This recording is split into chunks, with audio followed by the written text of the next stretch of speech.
En Exitosa presentamos Informamos y Opinamos con Cristian Hutbalker.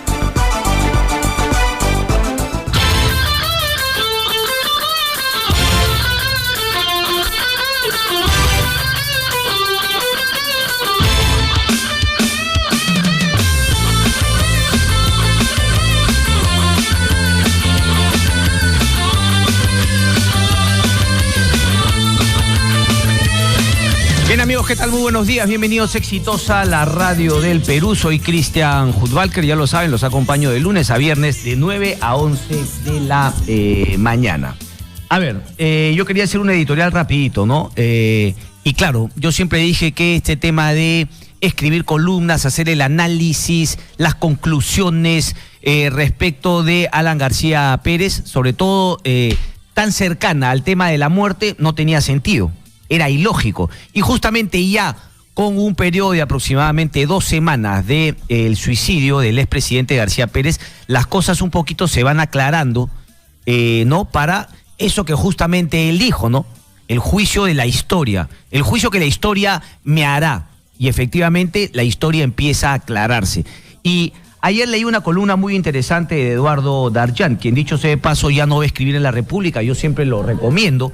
Un politólogo muy bueno de la Pontificia Universidad Católica, es mi pata además, tengo que decirlo, ¿no? Compañero de promo del colegio, y escribe una cosa que me parece fundamental respecto del Partido Aprista peruano. Hoy también escuchaba a un joven aprista, Ismael, ahorita me voy a acordar su nombre, pero que vive en los Estados Unidos y que justamente da una entrevista el día de hoy, y claro, habla de la reingeniería, del relanzamiento, de la renovación. Pero me parece que todo eso se topa con un problema fundamental del Partido Aprista peruano, que lo recoge muy bien Eduardo Darjan en su columna, que es la incapacidad de poder definir a Alan García Pérez como una persona, y hay que decirlo con sus 4 letras, porque claro, algunos dirán que la justicia no lo va a sentenciar y qué sé yo, pero a ver, Alan García fue una persona que cometió actos de corrupción constantes durante sus 2 gobiernos. Es decir, no le gustará seguramente a mucha gente, yo no creo en esa de que no hay muerto malo, el señor Alan García Pérez ha quedado demostrado que era corrupto. Claro, algunos me dirán, pero no hay sentencia, esas son pelotudeces, viejo. Quedan finalmente los hechos. Hay una novela muy buena de Juan Gabriel Vázquez que habla justamente sobre esos 2 magnicidios en Colombia, ¿no? El último de Eleazar Gaitán Castro y uno previo, Uribe, que justamente hay una frase de una persona que investiga constantemente con esta frase que me encantó a mí en la novela, que dice, es verdad pero no me consta. Claro, y seamos honestos, todo el mundo sabía, ¿no? Además habían pruebas de que Alan García Pérez era corrupto desde su primer gobierno. Entonces, la gente que se quiere sorprender hoy, no seamos deshonestos, ¿no? No seamos hipócritas, es solamente la constatación. Solamente se ha podido lograr la constatación de lo que todo el mundo ya sabía, los actos de corrupción del señor García Pérez. Si es que eso no se reconoce y se construye a partir de ahí justamente una renovación del Partido Aprista y de este líder histórico de Alan García Pérez, que le han querido sacar un provecho, eso sí es cobarde, porque yo siempre me mantuve alejado de decir que era un acto heroico, también una pelotudez, y también de decir que era un acto cobarde, otra pelotudez también. Pero el uso que le ha querido dar a algunos miembros del Partido Aprista, de esa vieja generación, de esa generación además que claudicó, porque aquí yo también quiero decir la responsabilidad que existe en toda la mentalidad del Perú para que hayan habido líderes como el señor Alan García Pérez, y para que continuemos con esta figura del caudillo y de este tema de decir, no, es un líder natural. Oye, pero ¿qué significa líder natural, viejo? O sea, al decir él es el líder natural, quiero que la gente entienda que también se están menospreciando a sí mismos, porque también están reconociendo que como esa persona es el líder natural, yo soy incapaz de pelearle ese liderazgo al interior de una organización a esa persona. Por lo tanto, tendríamos que reconocer que el señor Jorge del Castillo, Mauricio Mulder, Javier Velázquez y otros apristas claudicaron de poder ser líderes. O sea, siempre se reconocerán como segundones de Alan García Pérez. Y eso mata a los partidos. Si esa va a ser el norte, el derrotero que tengan los nuevos apristas, están condenados a desaparecer, y ojalá sí sea.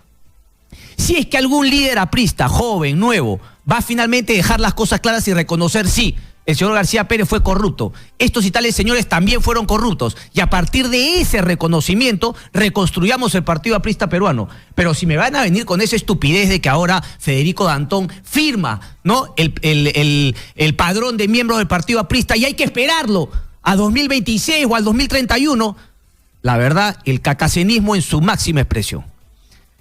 Es fundamental, creo yo, la columna, ¿no? Sobre todo cómo Eduardo Dardán dice esto que yo planteaba, cómo los propios líderes del Partido Aprista, ¿no?, priorizaron a Alan García Pérez por sobre el partido.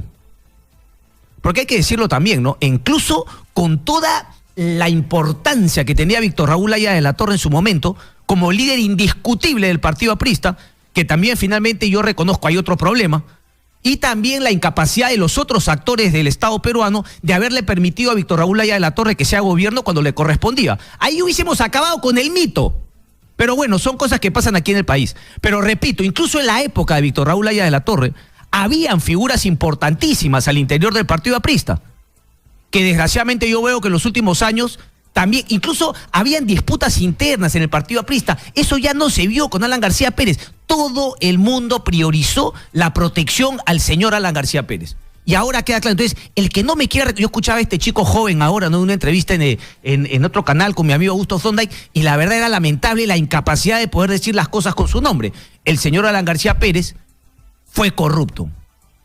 Pero no, nadie quiere decir ese tema. Hay otro análisis también respecto de Alan García Pérez, ¿no? Porque, claro, uno escuchaba al señor Hugo Neyre y la verdad daba un poco de pena cómo un intelectual no puede, en todo caso, porque hay que ver la capacidad que sí tiene para desagregar el tema de Alberto Fujimori y hacerle el paralelo a Mario Vargas Llosa respecto del Partido Popular, que es efectivamente, originalmente, la herencia del franquismo en España.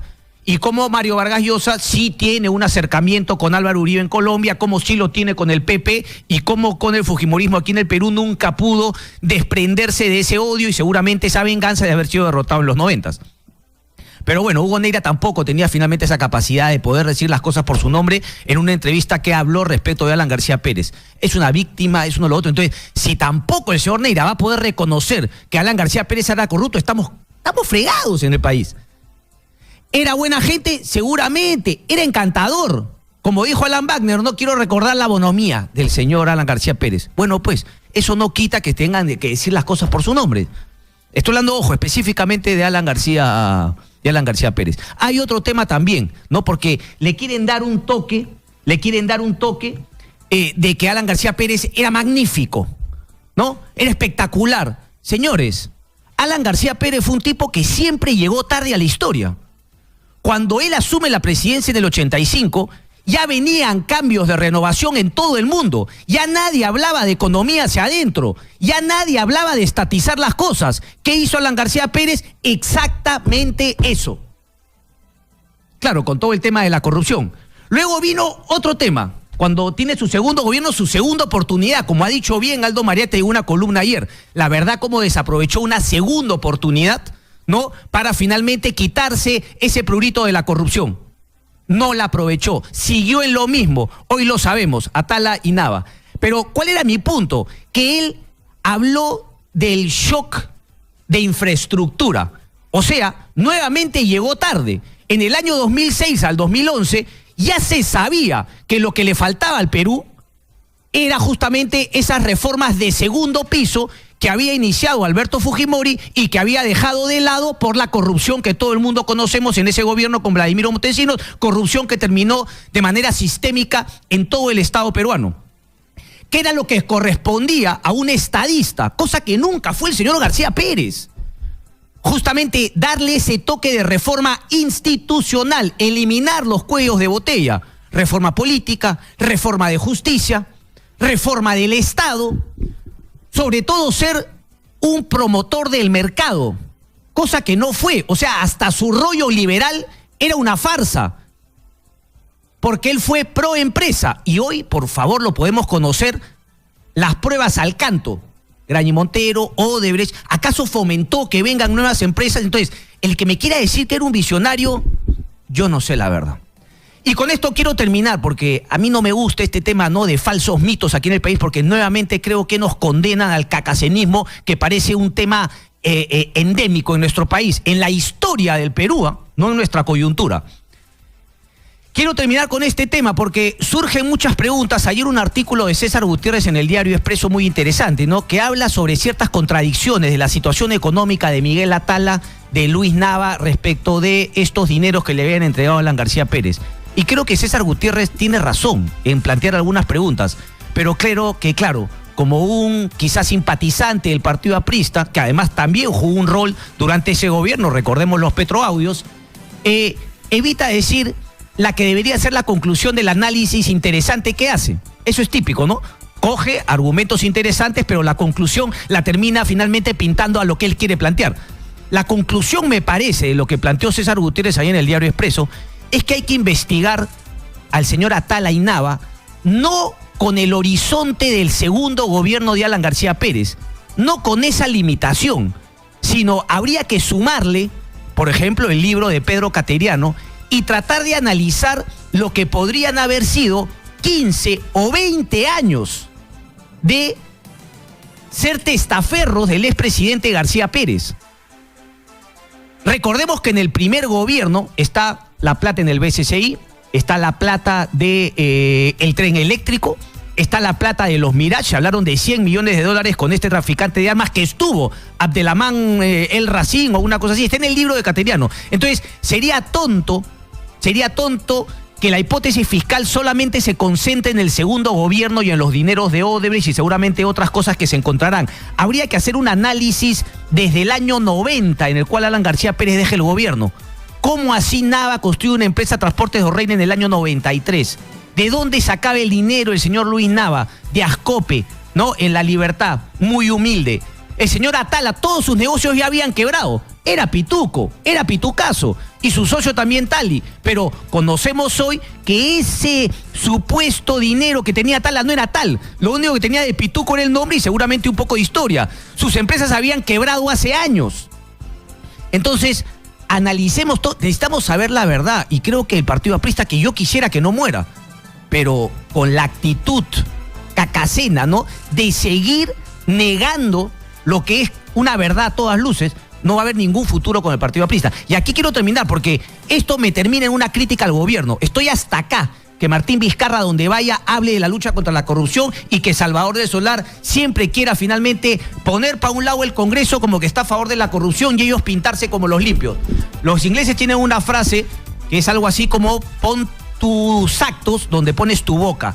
Y si el señor presidente y su gobierno se llena la boca de apoyar la lucha contra la corrupción, tiene que dejarse de macanas, porque en los Panamericanos nos vamos a tirar $1.400 millones con el 10% que le vamos a dar al gobierno británico por el marco gobierno a gobierno. Con esos $1.200 millones tú reformas el sistema de justicia. Y claro, me dirán, ay, los deportistas, bueno, sí tienes razón, pero entonces, si hay dinero para los Panamericanos, que no haya dinero para dotar de presupuesto y sobre todo de capacidades al Ministerio Público. Lo de Martín Vizcarra y Salvador del Solar es puro bururú y viene siendo puro bururú. Son miserias, ha dicho el señor Chávez Cotrín el día de ayer en una entrevista con esta radio. Así que pon la billetera donde pones la boca, o mejor calla la boca, señor presidente y señor presidente del Consejo de Ministros, porque si no es un hueveo más de los que nos tienen acostumbrados en la historia del Perú. Pausa y regresamos. Solamente para terminar, la frase de Eduardo Darllante en su columna, la recomiendo, está en el diario El Comercio.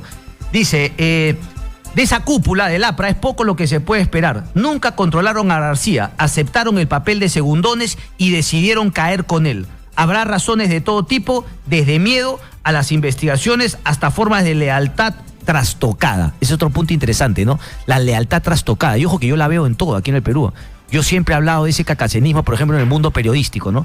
De que, por ejemplo, algunos periodistas creen que, bueno, tú le debes todo a esa persona que te trajo y te dio un programa.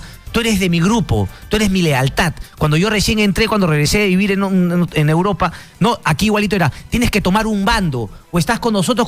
Déjense macanas, cacacenismo, mediocridad. Hay que ser individualistas, librepensadores. Nada, yo estoy en este grupete. Esa es una mediocridad y un problema del Perú. Nadie quiere ser independiente y responsable de sus actos. Todo se tiene que tirar a un grupo. Ay, en este grupo me siento seguro. Ay, no, después me voy a este. Yo no entiendo, la verdad. Eduardo Arján Bocanegra, muy buena columna en el diario El Comercio. Ya con esa termino un cachito, pero no hay 44 para terminar, yo que soy bien puntual. Ni un minuto antes ni un minuto después. Le hace una columna ayer a Carlos Brus. Alucinado. Estoy alucinado con Carlos Brus. Y repito, él se pica, él se molesta. Creo que una vez escribió que no sé qué cosa, que me iba a denunciar, o que me iba a mandar una carta notarial, en fin. Estoy esperando cartas notariales, no me mandan, no me denuncian. Me dijo Farinet que me iba a denunciar ya. No soy nadie, como dijo César Hildebrand. Si no me denuncian, no soy nadie. Por favor, hágame sentir importante. Mándenme una carta notarial, algo. A ver, le preguntan a Carlos Brus. Dice, ha pasado mucho tiempo y no lo extraditan. Habla respecto de Toledo. Es una decepción, primero dice. No te olvides que Alejandro Toledo en un momento arriesgó su vida en la lucha contra la dictadura. Ay, Dios mío. Todo el mundo se saca el cuerpo, ¿no? Y no se dan cuenta que también debieron preguntar. Pero bueno, en la medida que en el Perú se cometan violaciones en todos los procesos a principios fundamentales como la presunción de inocencia, eso va a ahondar a favor de que Toledo no venga, porque él basa su caso en que en el país no se garantiza un proceso justo. Algo de razón no le falta a Carlos Brus, por eso es fundamental no solamente serlo, sino también parecerlo. El tema del debido proceso, aunque finalmente con la fuerza que tienen las pruebas, no creo que se llegue a este punto, pero me preocupa algo más. Le pregunta, ¿debería venir y afrontar su proceso judicial? Bueno, también quisiera que salga el sol todo el año, pero no creo que ocurra. Carlos Brus está apostando a que no viene Toledo. Y yo les digo una cosita que mucha gente creo que está dejando de lado, claro, ante la indignación legítima de Alejandro Toledo. Alejandro Toledo va a ser una perita en dulce cuando se vea arrinconado por la justicia y tenga que asumir su responsabilidad. ¿A qué me refiero? A que sus 35 palos que se robó como buen corrupto se van a quedar chiquitos frente a toda la corrupción que se generó a su alrededor. Y hablo de ministros, sí, posibles actos de corrupción vinculados a ministros que estaban en vivienda. Vinculados a pesquería. Alguien dijo el señor Brus, alguien dijo el señor Reati. Hay que seguir investigando. El tema Lavajato recién empieza. Pausa y venimos. 9 de la mañana con 51 minutos. José Tello Alfaro, experto en temas electorales, está con nosotros un poquito para hablar sobre, claro, ahora con el caso Donaire. José Tello, ¿cómo estás? Muy buenos días. Buenos días, Cristian.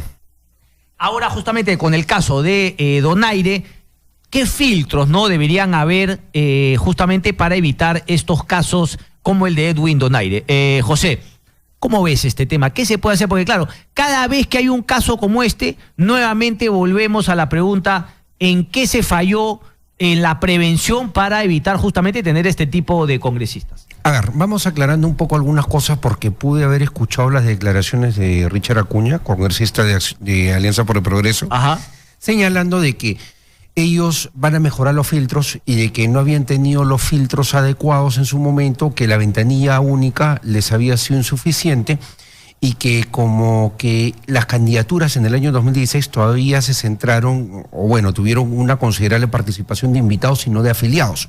Y que, por ejemplo, eso cambia para el año 2018, donde el 90%, son dichos del parlamentario, son afiliados a Alianza por el Progreso. Ahora, ¿qué ocurre? Vamos por partes. En primer lugar, la ventanilla única del Jurado Nacional de Elecciones, donde está esta información a disposición de los personeros del partido, digas antecedentes penales, judiciales, incluso búsquedas internacionales, Interpol, todo ello, es algo que se proporcionó desde el año 2016. En el año 2018 pudimos ver un uso bastante importante en lo que se refiere a esta ventanilla para las elecciones municipales. Entonces, acá hay que tener en cuenta algo. Esta información ellos sí la conocían, porque incluso si uno entra en Infogop, en el caso de Vinicio Ríos, figura, por ejemplo, una vacancia en el año 2010. Correcto. Sobre justamente un tema de colusión, si mal no recuerdo. Sí, la venta de un terreno. Sí, la venta de un terreno en Chinchero, sí, efectivamente. Entonces, ya figura este antecedente. No es algo novedoso. Y en el caso de Donaire, bueno, el tema ha sido Voz Populi, el gasolinazo es un caso emblemático. Efectivamente, hace años. Es un caso simbólico. O sea, sí, claro. Entonces, no pueden decir de buenas a primeras que, bueno, que van a mejorar los filtros y sobre todo sonar como que le achacan al jurado que no tiene, digamos, o mejor dicho, ventanilla única no fue lo suficientemente Pero creo que me queda claro y le queda claro a nuestros oyentes, José, que obviamente esa es una excusa del rabo de paja que se maneja el señor Richard Acuña. O sea, ahí no hay nada que vamos a mejorar. No.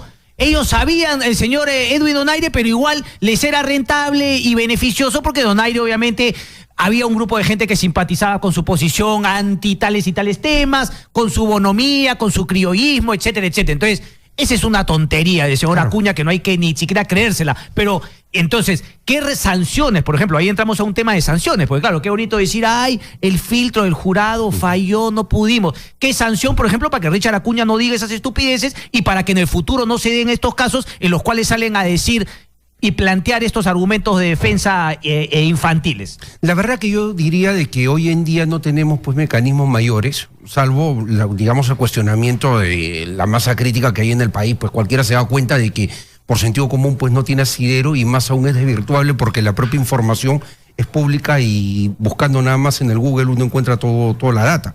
No pueden desdecir algo que fue real en el año 2006, conociendo los antecedentes. Pero, por ejemplo, con la reforma electoral que se está llevando adelante, ahí tenemos una mejora justamente del sistema de elección interna. Efectivamente, las elecciones ahora van a ser estrictamente entre militantes y sí se mantiene la designación, pero digamos, se vuelve pues al porcentaje del 20% porque ahora, hoy en día el 25%, es alto, todavía respecto de la lista, por ejemplo, de candidatos a Congreso. Son mejoras que definitivamente pues ayudan y buscan pues democratizar un poco más a los partidos políticos y sobre todo también a la larga acabar en buena cuenta con fusionar o digamos buscar que los movimientos regionales se partidicen. Porque hay toda una dinámica justamente en volver hacia los partidos nacionales. Incluso la propuesta de tener, y acá me desvío un poco el tema, pero viene a colación, de llevar a segunda vuelta la elección parlamentaria, justamente lo que busca pues es cohesionar un parlamento y tener mejores, mejores condiciones de gobernabilidad. Pero volviendo a la democracia interna, que es el kit. Sí. Acá que nosotros, finalmente, digamos, circunscrito al tema del partido político en sí, que lo invita, o al movimiento. Lo cual es bueno que con la reforma se está preveyendo que actuemos en función de afiliados y no de personas, por ejemplo, que respaldan la inscripción de un partido político. Se está fortaleciendo la imagen del afiliado. Y obviamente el afiliado no solamente puede ser elegido dirigente, sino necesariamente tiene que ser elegido como candidato en un proceso de elecciones internas. Una pregunta, ¿y no estamos yendo a contramano de lo que es una tendencia mundial? Es decir, es cierto, o sea, el tema de ser miembro de un partido político me parece que está en retirada, ¿o no? No. ¿Te parece que está aumentando a nivel mundial la gente que decide ser miembro de un partido político? Veamos, si hablamos de la tendencia política, el descrédito de los partidos políticos a nivel mundial, hay descrédito. Sí, claro. Mira lo que acaba de ocurrir en Ucrania. Hace un tiempo en Italia. Y podemos ir sumando más casos. Entonces, pero todos los casos que tú me estás diciendo son justamente gente que no llegaba con un partido consolidado histórico, sino llegaba con un movimiento nuevo en el cual seguramente no habían afiliados, sino simpatizantes, justamente por el desafecto hacia los políticos tradicionales. Lo que ocurre es que esta crisis es una crisis mundial. ¿Por qué? Porque es cada día más difícil, Cristian, representar intereses. Volvamos a los años 30, por ejemplo. El tema gremial. Era fácil representar lucha de clases y todo ello, los partidos de izquierda, partidos de masa. Claro. Hoy en día eso ya no existe porque hay un individualismo. Sí. Es mucho más difícil, por ejemplo, con un millennial hacerle entender pues de que tiene que tener apego a una determinada doctrina, tendencia ideológica. No necesariamente. Pero entonces justamente en esos términos no es un error querer. Porque me parece válido el tema de afiliados, pero quizá el concepto de afiliado no debería ser el mismo que, como tú dices, en los años 30. O sea, un tipo que va por lo menos 3 veces por semana al local partidario. Hoy con las tecnologías hay otra manera, deberíamos cambiar la mentalidad y el concepto de una persona que es simpatizante de un partido. Es que a tono del siglo XXI, y agradezco muy bien en verdad una buena acotación la que haces, pero ahí viene el tema. Tenemos que tener partidos políticos institucionalizados. Sí. Creo que es una apuesta por la institucionalidad. Sí. Más allá que por un tema ideológico, es una apuesta por la institucionalidad. Esto tiene que tener un nivel de institucionalidad. Si es carente de una ideología, bueno, una línea programática bien definida. Porque eso también suele fusionar, por ejemplo, los grandes éxitos que han tenido en Uruguay, Frente Amplio Uruguayo, o el caso chileno. La concertación de partidos por la democracia que permitió el término de la era Pinochet y el retorno a la democracia de Chile. Incluso ahí nosotros tenemos casos claros en los cuales se unen programáticamente, es posible unir. Incluso la izquierda peruana, que es tan complicada, se puede unir por eso. Ese es cuando el concepto es el de adversario político y no el de enemigo político. Es decir, ese es un tema, la concertación de varias agrupaciones, pero suena irreal pues querer tener dos grandes partidos políticos monolíticos, ¿no? Que prácticamente no tienen subgrupos al interior. Me parece que eso es una... Es que eso no es viable. Lo que se van a dar es una situación de alianzas interesantes. Eso. Acuerdos políticos y obviamente poco a poco, esperemos, por una buena práctica de la política peruana que hoy día no se hace, pacto de caballeros, entendimientos. Pero entendimientos también abiertos, no entendimientos por lo bajo, porque tenemos alianzas de facto, o sea, en la práctica, que las niegan a los 7 vientos. Las niegan por todas partes. Entonces, eso no ayuda. Más transparencia y honestidad. Totalmente, pues. Totalmente. Por ejemplo, lo que ocurrió entre el Partido Aprista y Fuerza Popular, por ejemplo, negar una alianza que era más que evidente, eso no está bien. Correcto. Tania, ¿vamos a la pausa? Vamos a una breve pausa, vienen los titulares y regresamos un rato más contigo. José Tello Alfaro, experto en temas electorales, está con nosotros. Venimos.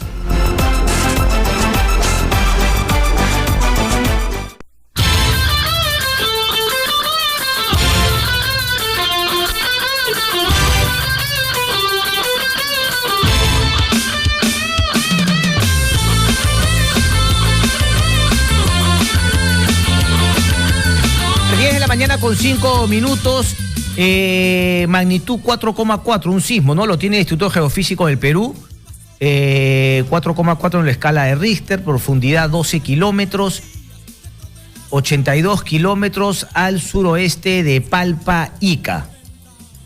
Suroeste, eso podría ser justamente en el mar, aunque la magnitud 4,4, yo no creo que haya alerta de tsunami ni nada, pero vamos a finalmente a confirmarlo con el Instituto Geofísico. No creo que haya ningún problema, ¿no? Por la magnitud. Pero claro, el epicentro parece ser en el mar, al suroeste, 82 kilómetros. Lo confirmamos en breve. 10 de la mañana con 5 minutos, vamos a abrir las líneas también para justamente que le puedan hacer algunas preguntas o también compartir conmigo y con nuestro invitado, José Tello Alfaro, experto en temas electorales, qué habría fallado o usted qué filtros pondría a el tema de los congresistas que, como Edwin Donaire, llegaban con una investigación, con una sentencia que se confirmó luego en primera, en segunda instancia, etcétera, etcétera. Y también tendríamos que decir en qué fallaron los electores del propio, ¿no? Porque claro, estamos hablando de partidos, estamos hablando de los filtros, Jurado Nacional de Elecciones, y ¿qué? ¿Y nosotros somos unos angelitos? Somos unos incapaces. No, pues también tenemos que hacer justamente nuestra chamba, es lo que yo siempre digo, ahora que todo el mundo se sacude de Susana Villarán, está bien, pues ya, lo máximo que dicen es, no, bueno, Susana Villarán ahora tiene que asumir su responsabilidad. Y nadie dice, bueno, sí, yo también asumo la culpa porque yo justamente no hice las preguntas adecuadas y si las hice a no obtener respuesta, no debí seguir apoyando una candidatura por su clara falta de transparencia. Nadie dice eso, nada, ni pío. Tenemos que asumir también nuestras responsabilidades. 467-4499-251-9422. Son los dos congresistas de APP, José, me había olvidado. Y también el que llegó al Congreso de la República con una investigación que no se pudo continuar fue el propio Richard Acuña de APP. APP está hasta las PPs. Lo que pasa es que es un partido que ha tenido un trabajo muy importante, sobre todo en estas últimas elecciones del 2018. Es un partido que está en crecimiento y definitivamente, pues, si bien no tiene la cantidad de parlamentarios más grande que digamos, no llega ni siquiera a una docena, ellos en realidad sí manejan una fuerza importante y sí es un partido que tiene representación nacional. Más razón entonces, pues, para haber hecho su chamba que finalmente no hicieron. Pero quería rescatar algo que tú acabas de mencionar hace un rato. Por ejemplo, ha salido la encuesta del Centro de Estudios Peruanos y habla del 73% o más del 70%. Ah, ya, el famoso titular de... Claro. He dicho ese paso, permítame, pero ayer le han hecho bullying a Hernán Chaparro y discúlpame, ahí el que en todo caso tuvo mala leche no fue Hernán Chaparro, pues, sino fue el diario La República que le dio prioridad a ese titular con la mala leche que yo sí creo que tuvo. Hernán Chaparro, obviamente, toda información es relevante, pero haberla puesto en ese contexto es decisión editorial del diario La República. Pero bueno, adelante, José.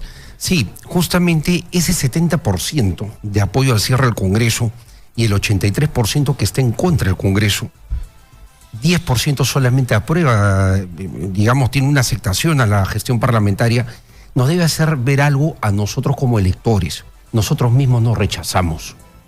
Conceptualmente queremos un país formal, queremos un país institucional, queremos un país con orden y realmente en la práctica nos quedamos en la retórica, somos otra cosa.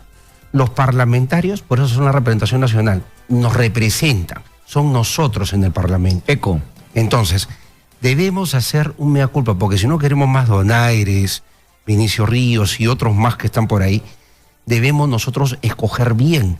Eso ninguna ley electoral, ninguna medida que puedas tomar del Ejecutivo y Legislativo lo va a cambiar. Entonces los electores tienen que reflexionar. Y eso es educación cívica también. Claro, lo que pasa es que si nosotros nos ponemos, ojalá que el presidente Vizcarra tome en verdad en cuenta el mejorar la currícula y poder dar verdaderamente educación cívica en el país. Pero bueno, mientras lo hace, por lo menos hay unos 10 años hasta tener una mejor calidad de ciudadanía. Tal cual, que asumamos nuestra responsabilidad. Ahí están las llamadas. ¿Qué filtro le pondrías a todos los candidatos en el Congreso? Y finalmente, y ojo, mira, la pregunta realmente va a ser, ¿quién es tu candidato? ¿Tú por quién votaste? No, perdón, ¿quién es tu representante en el Congreso? Algo que muchos países civilizados, desarrollados, algunos no tendrían problema en decir, este es mi representante, pero claro, por sistema electoral también distinto. Aló, buenos días. Aló. Hola. Cristian, ¿Qué tal, maestro? ¿Qué tal? Mira, todos sabemos, acá en el Perú no es nada extraño y lamentablemente todos vienen con sus anticuchos encima y con semejante mochila. Pero sopesando todo, pues habría que saber, o sea, por qué. Mira, yo primeramente no voté, yo en los 90 voté a favor de Vargas Llosa. Seguido, bueno, ¿quiénes votaron por Ollanta? ¿Quiénes votaron ya? O sea, de manera consecutiva hemos venido repitiendo todos y cada uno de estos errores, entre comillas, justamente por ello que tú haces mención y tu invitado, por falta de educación electoral. Hay mucha gente que a veces yo le pregunto y le digo, ¿por qué has hecho ese tipo de voto o esa elección? Simple, porque, o sea, a mí me dijeron, es lo que está en el periódico y lamentablemente no es así. Yo sí voté, o sea, en estas elecciones por Fuerza Popular, porque había leído su plan de gobierno, es más, o sea, no, Plan Perú creo que le llamaban. Y entonces, tenía buenas ideas, buenas fortalezas, pero sopesando, o sea, no te pases, pues hay mucha gente que lamentablemente, y el que más me preocupa es a mí, es Ollanta, ¿no? Todavía de que, sabiendo mucha gente lo que había hecho este pata, que lo ponía en fila de 3 por ahorrarse las balas. Ok, pero ¿quiénes fueron por quién votaste para el Congreso, men? Y Torres y el general Miyashiro. Miki Torres y Miyashiro, está bien. Sí. Por lo menos no has caído en corrupción, maestro. Tus representantes están ahí, se les puede cuestionar, adaptar sus ideas y todo, pero no están, definitivamente no están, creo yo, entre las figuritas que tenemos en el Congreso. Una más, aló, buenos días. Buenos días. ¿Qué tal, caballero? Mi nombre es Víctor. Yo voté el año, me acuerdo, 90 por ser de Fujimori. Recuerdo que hicieron cosas buenas y también cosas malas, en parte me equivoqué, pero de ahí no he vuelto a votar más por ningún candidato presidencial, siempre voto nulo viciado. En respecto a candidatos al Congreso, voté básicamente, en esa época recuerdo por la señora Marta Chávez, la señora Cuculiza, y no me he equivocado. Podrán ustedes poner todo lo que quieran, pero... Claro, no, lo mismo que yo decía respecto a los otros dos congresistas, ¿no? Correcto. El último pero candidato que he postulado ha sido por Miyashiro, y luego por nadie más. O sea, no tenemos de un coger, ese es el problema. Los medios de comunicación no hacen mucho por eso. Yo acá saco la responsabilidad a los medios de comunicación de que no nos informan, uno saca los trapitos al aire de los candidatos antes, siempre sacan después en el escándalo. No hay una carrera, debería haber una carrera política para que tú seas candidato al Congreso. Para que no sean unos advenedizos que llegan justamente al Congreso. Buen punto. Una última. Buen punto, maestro. Un abrazo. También ahí hay una crítica válida, ¿no? No después, sino antes. Es que también la cantidad de candidatos a la alcaldía y todo. Aló, buenos días. Buenos días, señor. José Montenegro le habla. Adelante, José, por favor. Señor, mire, de repente me estoy saliendo del tema, pero quiero recargar algo, lo que le escuché anteriormente. Sobre el señor Bush. Mire, en el gobierno de Toledo, cuando Bush era presidente y ya estaba próximo a cumplir su periodo, yo trabajaba en esa época en el hipódromo. En un almuerzo, en un almuerzo con propietarios, dueños de caballos del hipódromo, estaba de invitado Bush, porque era amigo de alguno de los propietarios. Y en una conversación entre los que estábamos en la mesa y los que estaban ahí, dijo, ¿tú crees que yo soy tonto? Mira, termina el gobierno de Toledo y yo arranco, compadre. ¿Tú crees que me voy a quedar? Yo no me quedo, como no pasó nada, se quedó. Por eso digo, algo debe tener escondido, algo debe estar guardando, por eso es que tampoco le conviene que viene Toledo. Correcto, vamos a investigar. Mi punto es finalmente investigar. José, el tiempo nos gana, pero bueno, a ver, la gente tampoco que nos llama, claro, nos dice algunas cosas, pero tampoco tiene claro, ¿no? ¿Qué filtros? Por eso me pareció una pregunta, son menos nomás, ¿no? Pero bueno, no tiene claro tampoco qué filtros poner. A ver, lo primero es, asumamos nuestra responsabilidad, informémonos bien, nosotros. Y obviamente, como yo siempre digo, oye, no esperes pues, porque este tema de, yo solamente escucho a Hudbalker en Exitosa de 9 a 11. Viejo, a mí no me puede, o sea, por favor, capacidad crítica, libre pensador. Tienes que informarte de un montón de fuentes. Hoy por hoy depende de uno estar bien informado. Si quieres estar mal informado, sigue pues creyendo en la fake news y en las noticias que te mandan por WhatsApp. Pero el que tiene voluntad anda bien informado y no le cuentan cuentos. El que no, obviamente siempre lo pueden desinformar. Y escoge qué medios, qué fuentes utiliza también para tener algo razonable, porque también hay mucha desinformación en redes. Exactamente. Pero hay un detalle que es importante y lo mencioné. Es el hecho de que los partidos tienen la ventanilla única. Esto les permite a ellos hacer un primer filtro. Y otra cosa más. Aquí estamos hablando de las responsabilidades del partido. Del partido del personero. Por ejemplo, Alianza para el Progreso, de acuerdo a Transparencia, ha tenido 59 visitas a la ventanilla única en el último proceso, cuando rompió las 140 en el proceso del año 2016. Y este último proceso ha sido mucho más grande. Pero qué buen mucho punto. más grande. O sea, quiere decir que se puede verificar cuántas veces entró el partido a verificar respecto a sus candidatos. Ha hecho pública una información al respecto. Entonces quiere decir que ni siquiera, o sea, ni siquiera un porcentaje importante de su lista de candidatos pasó por el filtro. El Jurado Nacional de Elecciones podría corroborar en todo caso ese tipo de información. Pero habla de una dejadez, ¿no? Clara, flagrante, de no haberle importado quiénes eran sus candidatos. Pero dejando este caso en particular, podemos entrar a otros casos más y sería muy importante y lo vamos a hacer. Esto debe ser de todos los partidos, hay que hacer justo también. Pero lo vamos a hacer, por ejemplo, a través del instituto, una investigación en torno a eso. Un instituto del cual formo parte, que es el Instituto Peruano de Derecho Electoral. Vamos a ver este tema, ¿por qué? Porque ahí radica el nivel de responsabilidad y lo que se busca, por ejemplo, con la reforma electoral ahora, es el hecho de poner paños fríos a esto y darle la responsabilidad de las candidaturas al partido político. Buen punto, o sea, por lo menos a nivel parlamentario. Por ejemplo, aquí sería factible, oye, se te han escapado 3 que después han sido un fracaso, un fiasco, y resulta que sobre esos no hiciste búsqueda en ventanilla única. Tiene que haber una sanción al partido, pues no puede decir tan fácil Richard Acuña, que no sé, que por aquí, que por allá. Claro, sí que es un tema que está en el limbo. Hay que regular eso y ¿sabes qué cosa es un buen momento? ¿Por qué? Porque estamos nosotros en la reforma política y se están desarrollando, se están dando las normas de desarrollo constitucional. Hay que trabajar en eso. Es el momento adecuado. Correcto. Ahora es cuando. José Tello Alfaro, repíteme una vez, por favor, la página Instituto de Derecho Electoral. Instituto Peruano de Derecho Electoral. Listo, maestro. Un abrazo. Gracias. Pausa y venimos.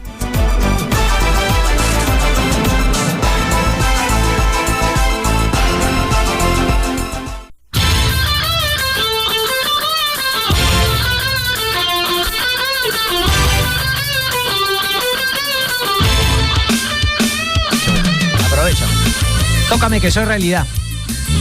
10 de la mañana con 18 minutos. Vamos a información en vivo con Helen Meniz desde el Poder Judicial. Esto que no acaba nunca, Helen, ¿no?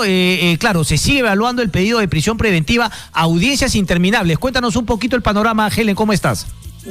Así es, Cristian, buenos días. 10 de la mañana se ha retomado esta audiencia de pedido de prisión preventiva de 36 meses contra Enrique Cornejo, asimismo también para Osvaldo Plasencia, Jorge Luis Menacho y Raúl Torres Trujillo, todos ellos involucrados con el comité de licitación de los mencionados proyectos con respecto a la línea 1 del Metro de Lima y también la carretera interoceánica Lirsa Sur, con respecto, por supuesto, a la empresa Odebrecht. Ha iniciado ya la fiscal adjunta Meryl Waldman Altamirano. En estos momentos es quien tiene el uso de la palabra y se está en estos momentos hablando sobre Plasencia, a quien se le acusa de haber sido la persona que pusieron en el cargo para que haga llegar este proyecto del Metro de Lima. Según el Ministerio Público, él fue el encargado de presentar el proyecto de Metro de Lima a la Municipalidad de Lima y habría tenido plenos poderes para aprobar adendas y expedientes sin necesidad de la aprobación de la Contraloría. Vamos a escuchar parte de la fiscal adjunta. Como hallazgo, un acta de colaboración eficaz número 004-2017. y habiéndose procedido al deslacrado de hallazgo correspondiente mediante la diligencia en el despacho fiscal, se verificó que en dicho inmueble del antes citados se encontró un folder conteniendo un acta de declaración de colaboración eficaz, el mismo que se encuentra sin firmas pero con anotaciones a manuscrito. Esto ha sido acompañado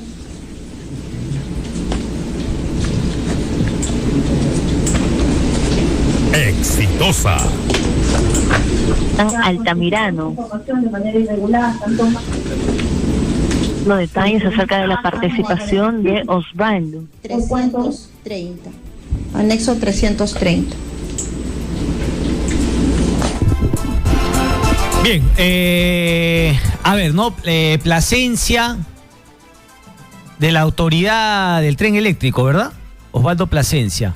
Luego está otro nombre, pero que es el secretario personal justamente de Enrique Cornejo, quien habría recibido ese billetín, ¿no? Por eso yo todavía no entiendo. Claro, se habla de que Cornejo le habría pedido chamba a su hijo, conflicto de intereses, una estupidez, pero yo no sé si califica como un tema de corrupción, pero claro, está el tema de los $15,000.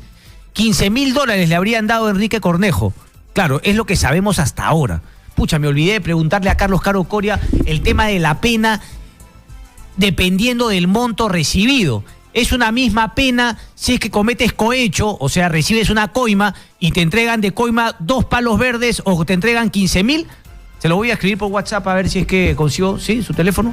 A ver, por lo menos para tenerlo. Vámonos hasta La Molina. Ahí se encuentra nuestro compañero César Zúñiga. César, adelante.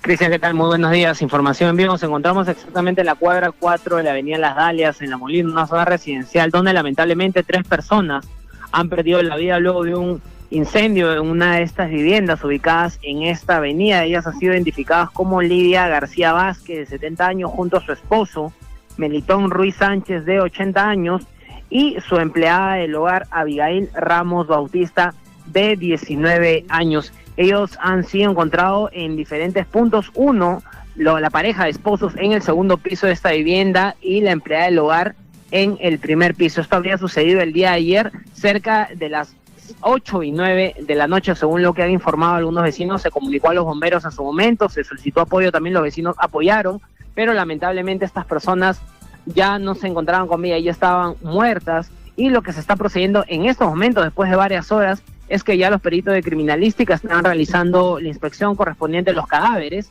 y también están procediendo ya en unos minutos a hacer el levantamiento. Se tiene una hipótesis exactamente, pues indica que el cadáver de la señora Lidia García Vázquez, la esposa, una dueña de esta casa, estaría con signos de estrangulamiento y de golpes, por lo que no se descarta que esto haya sucedido en el marco de un asalto a esta casa, de un robo a esta casa, y que en ese trayecto habría sucedido la muerte de estas personas. Y otro también que sospecha la policía, según lo que ha informado en su momento, es que los cuerpos se encontraban tanto en el segundo piso y en el primer piso, por lo que presumen que esto habría sido un intento de robo que habría tenido consecuencias fatales. Vamos a permanecer todavía en el lugar a la espera de qué información nueva tiene la policía y cuál vendría a ser el procedimiento siguiente. Contigo, Cristian. Listo, César, como siempre, gracias por esa información. A ver, Miraflores regula tiempo máximo para estacionar en las calles. Esa me gustó. Yo me tengo que declarar una víctima, aunque a veces yo también me pongo bravo. No, por ejemplo, la gente cuadra, no, en donde quiera, finalmente en las pistas donde yo vivo, y sobre todo el tema de las alarmas. El tema de las alarmas me pase vueltas, ¿no? Porque claro, la gente deja alegremente el carro, se va a su oficina y la alarma suena y suena y suena y finalmente no, nadie se hace responsable. Pero bueno, el tema sobre todo de el tiempo máximo en las calles de Miraflores, ¿cómo va a ser este tema? Entiendo que va de lunes a sábados con un cierto horario, los domingos hay libertad, pero hay unos tiempos máximos en los cuales pueden estar estacionados y sobre todo 2 tiempos, pero nos lo aclara, ¿perdón? Sí, bueno, movilidad sostenible, pero quizás lo conoce también, porque aquí me habías puesto el tema de las calles. Carlos Peña, subgerente de movilidad sostenible de Miraflores. Señor Peña, muy buenos días. Buenos días. Señor Peña, ¿le puedo preguntar también por el tema de los estacionamientos o eso está, digamos, en otra subgerencia de la municipalidad? No, claro, el tema de los estacionamientos, sí, la municipalidad de Miraflores lo regula. Correcto. Cuéntenos un poco, ¿en qué va a cambiar esta nueva regulación respecto a los tiempos máximos de estacionamiento en las calles de Miraflores? Bueno, la Municipalidad de Miraflores, por encargo del alcalde Luis Molina, está aplicando políticas de mejora en la movilidad urbana sostenible, y para ello, para darle mayor espacio al peatón, mayor valor al espacio público, sin perder el movimiento comercial y atendiendo de manera armónica la cantidad de viajes que se recibe en Miraflores, está mejorando la regulación para el uso del espacio público como estacionamiento. Es parte entonces de un tema integral, buen punto, porque claro, ahora que hemos prohibido a los scooters en las veredas, los scooters tienen que ir por la pista, pero las pistas también se ven limitadas y reducidas en su espacio por la gente que cuadra indiscriminadamente en cualquier calle de Miraflores. Claro, es una parte integral de la mejora en la movilidad urbana, porque lo que queremos es que el peatón tenga más espacio, que el espacio público sea utilizado con el valor que tiene. No es posible que el espacio público sea utilizado como una cochera de manera permanente. Las personas deben tener claro que el espacio público debe ser utilizado con el valor que le corresponde. Entonces, se ha establecido esta ordenanza para regular que el tiempo máximo de uso de estacionamientos sea según la cantidad, según el horario en que fuera. Tenemos un horario ordinario, que es en el día, un horario extraordinario que es en la noche, y en el día el tiempo máximo es de 2 horas para que pueda realizar sus trámites, un tiempo prudencial para utilizarlo, y si la persona programa su viaje y sabe que va a demorar más, pues entonces ya va a tener que buscar dónde estacionar para no afectar así a otras personas que puedan hacerlo de manera itinerante o de manera, digamos, más rápida. Ahora, es importante aclarar que estos cambios van a ser progresivos, por cuanto es importante que se vaya cambiando con mucha educación y sensibilización para que las personas hagan suyo el valor de la calle, para que empiecen a proteger que el espacio es para el peatón, que el espacio es para disfrutar en familia, que el espacio no es para estar tuburizado de vehículos, escuchando alarmas, claxon, tráfico por personas que buscan dónde estacionar y a veces estacionan sin cumplir con las normas de tránsito y estacionan donde no deberían, pero lo hacen bajo el argumento de que no encontraron dónde más estacionar. No, si ya me desconcentré, maestro, no he escuchado nada de lo que me has dicho. Una breve pausa y venimos.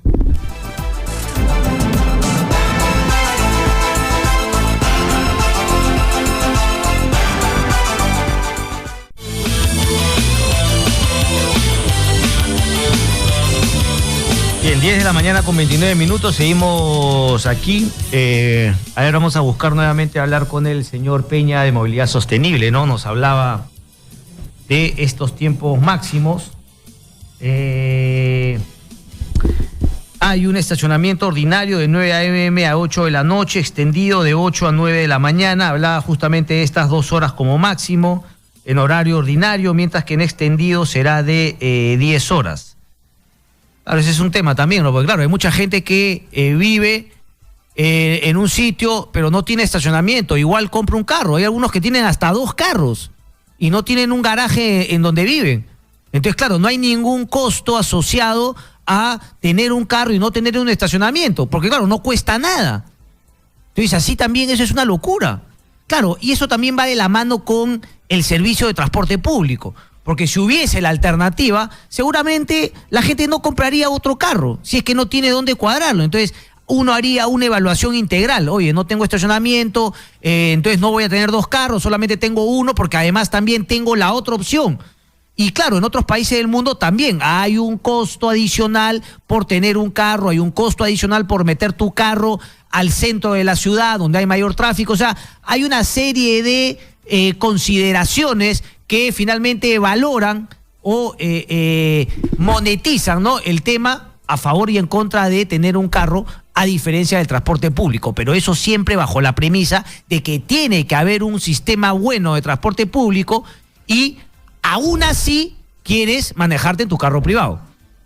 A ver, estamos nuevamente con el señor Carlos Peña. Señor Peña, nuevamente, disculpe justamente el corte ahí. Me hablaba de los tiempos ordinarios y extraordinarios, el tema de 2 horas como máximo en el horario ordinario, en el de día, y 10 horas en el extraordinario. Pero, señor Peña, por lo que leo entiendo, pues el incentivo a que una persona que no tiene estacionamiento pues igual cuadre su carro en la calle va a ser el mismo, porque claro, si el límite es de 10 horas en la noche, pues no hay ningún problema. El problema sería durante el día. Y hay mucha gente que lo cuadra al frente de su casa y cree que la vereda es suya.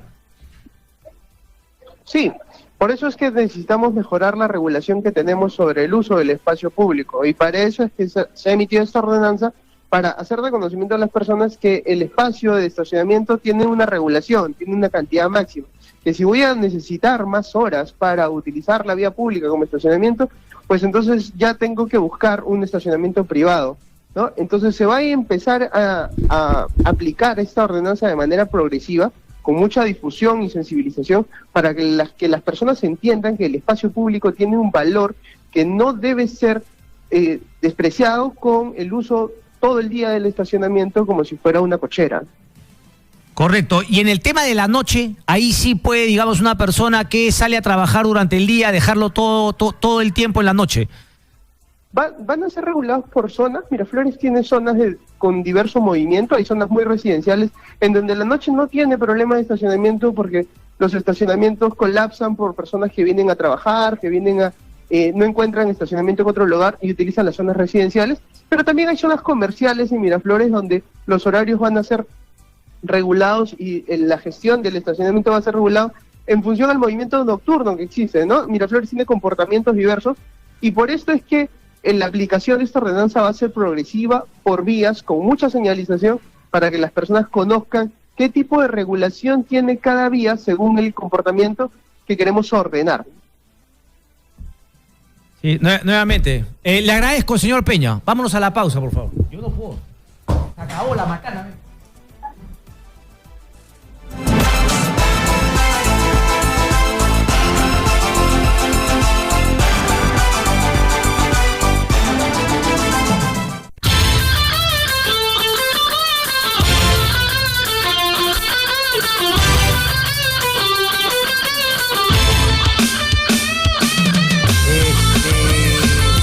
A ver, estamos en la línea con el congresista Miguel Elías, presidente de la Comisión de Defensa del Consumidor. Se aprobó la ley que regula las fusiones y las concentraciones. Operaciones deberán pasar por un control antes de fusionarse. Es el tema del control previo, ¿no? Algunos decían que no debería haber un control previo, sino posteriormente, que ya estaba, ¿no? Indecopi con el tema de, finalmente, ¿no? El libre mercado, la competencia. Según Humberto Campodónico, la ley quiebra la idea de que el mercado se regula solo. Y hay que decirlo también, ¿no? Esta es una práctica común en muchos países de la OCDE, que siempre de alguna manera es el paradigma de los países desarrollados. Congresista, muy buenos días, gracias por atendernos. ¿Cómo estás, Cristian? Muy buenos días. Muy buenos días. Congresista, a ver, la medida obtuvo una votación en el Pleno del Congreso, 64 a favor, 20 en contra y 11 abstenciones. ¿Cuándo entra en vigencia y cuál cree van a ser finalmente, no, las implicancias, las consecuencias de esta ley? Bueno, esta ley entra recién un año porque Indecopi tiene que implementar, ¿no?, a los técnicos, a las personas que van a trabajar, ¿no?, en revisar todo este tipo de fusiones. Y la implicancia que tiene, obviamente, que nos va a abrir las puertas al Perú como un país sólido, como un país confiable para que puedan invertir las grandes empresas aquí en nuestra patria. Y esto también va a reflejar en la seguridad laboral que van a tener los trabajadores que vengan a emplear sus servicios en estas nuevas empresas, que un futuro, Dios mediante, queremos que sea así, ¿no?, para que pueda desarrollar nuestro país. Correcto. ¿Cómo se va a asegurar que se va finalmente Indecopi a poder, digamos, acomodar finalmente va a poder cumplir con esa labor? ¿Qué otras herramientas le van a dar a Indecopi? Porque esto me imagino que también va a tener un costo. Casualmente, esta adecuación significa de que el Ejecutivo le tiene que dar un presupuesto adicional al Indecopi. Todo esto, Cristian, va a demorar un año, ¿no? Le tiene que dar un presupuesto adicional, tienen que contratar a buenos técnicos que puedan trabajar en esta nueva función, el Indecopi. Yo creo que vamos camino al desarrollo en este sentido para poder, como dije al principio, dar seguridad a los inversionistas aquí en el Perú. Ok, entonces va a haber, digamos, la exigencia que el Ejecutivo, a través del Ministerio de Economía, le dote de presupuesto para que Indecopi se pueda adecuar. Y en un año entraría justamente en vigencia. Así es, y como sabes, también el MEF ha tomado participación en este debate que hemos tenido previamente en la Comisión de Defensa del Consumidor que yo presido. Ha sido invitado la SBS, el Indecopi, todos. En realidad hemos aportado un granito de arena. Ha sido un dictamen multipartidario, ¿no? Y han intervenido muchísimos factores. Yo lamento mucho de que en el debate aquí en el Pleno los amigos de izquierda se hayan opuesto, hayan puesto objeciones a este proyecto de ley, teniendo en cuenta de que yo he tenido como vicepresidente de la Comisión de Defensa del Consumidor a Daniel Damer, que solamente asistió 2 o 3 veces. Correcto. Entonces, que vengan a discutir mañana aquí a decir que está mal, no me parece que ha sido muy ¿Y por qué uno habría entendido, digamos, que más bien eran los de un pensamiento más capitalista, más liberal, los que estarían en contra, ¿no?, de este control, y más bien la izquierda estaría a favor? Incluso Humberto Campodónico, que claramente tiene una inclinación a la izquierda en su pensamiento económico, ¿no?, había dicho que justamente esta ley quiebra la idea de que el mercado se regula solo. ¿Qué argumentó la izquierda para no finalmente apoyar la propuesta congresista? Bueno, ha sido el mismo argumento que siempre dan, ¿no? De que esto no controla el monopolio, de que solamente estamos favoreciendo a un grupo superior económico, y etcétera, etcétera, ¿no? Es lo mismo que vienen diciendo todo el tiempo, y sin embargo, ya tú lo has dicho, el señor Campodónico se ha expresado de una forma muy favorable, y obviamente que va a ser favorable para el Perú. Bueno, la verdad la izquierda es un tanto impredecible. Le agradezco mucho, congresista. Gracias a ustedes. Gracias a ustedes. Miguel Elías, 10 de la mañana con 58, cerramos el programa. Buen fin de semana. Gracias.